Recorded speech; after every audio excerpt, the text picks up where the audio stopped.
En quoi la SVT sensibilise-t-elle au développement durable? Que ce soit de la 6e, 5e, 4e, 3e, on voit effectivement l'action de l'homme sur l'environnement et on voit effectivement que d'un côté en 6e, les écosystèmes sont équilibrés et puis donc que tout fonctionne effectivement sans forcément action humaine. Et à partir de la 5e, on voit ce que l'action humaine a provoqué sur la biodiversité, sur l'environnement, sur le climat, etc. Et donc c'est vrai que d'une manière très générale, en cours, on peut voir ce sujet-là, mais c'est vrai que par des petites actions ponctuelles comme ça au collège, ça permet de mettre en action vraiment ce qu'on peut vivre tous les jours au quotidien. Dans quel but vous avez créé l'atelier du goût? Avant d'être professeur, j'étais ingénieure agroalimentaire et donc du coup c'est naturel pour moi de travailler sur les aliments, d'où ils viennent et puis surtout comment on peut les transformer, donc ça c'est une chose. Et puis surtout parce que Pascal Cano en fait l'année dernière m'avait proposé de travailler avec les élèves d'une 6e sur la spiruline, que ça s'était très bien passé, que Pascal fait un travail formidable au collège et que je trouvais que c'était très important de faire le lien entre justement l'enseignement, les élèves qui sont dans un collège et puis des personnes comme Pascal qui sont agents et qui font que la vie au collège pour les élèves tous les jours en fait est très agréable, notamment à la cantine.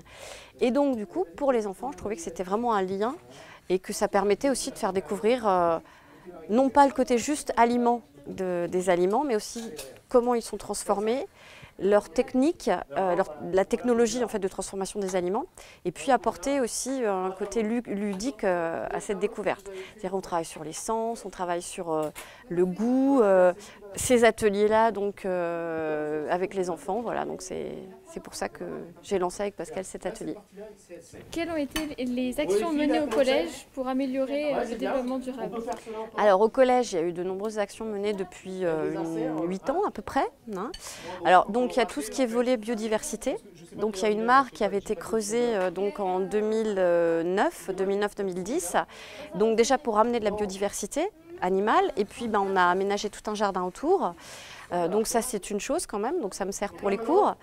Donc ensuite il y a toutes les actions qui ont été faites sur le tri sélectif, donc simplement dans les salles de classe, en triant le papier. Le tri sélectif aussi au niveau de la cantine, tout ce qui était déchets organiques, etc. Donc qui est recyclé dans le compost derrière.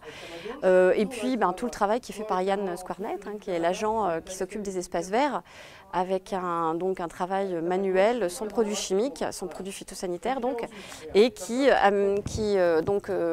l'origine justement du compostage. Comment entretenez-vous les espaces verts au collège? Je sépare les espaces verts en 3 zones. Une zone qui accueille plus de public, je vais tondre plus régulièrement, et les 2 autres zones, je vais les tondre moins souvent. Ça permet donc d'avoir des fleurs. Et qui dit fleurs dit ça attire les bourdons, tous les insectes. Et si ça attire les insectes, ça permet aussi de nourrir les oiseaux. Est-ce que vous utilisez des pesticides?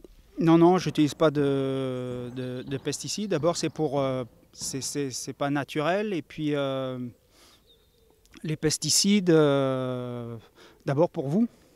Au moins, ici, on peut s'asseoir sur l'herbe, on ne sera pas contaminé.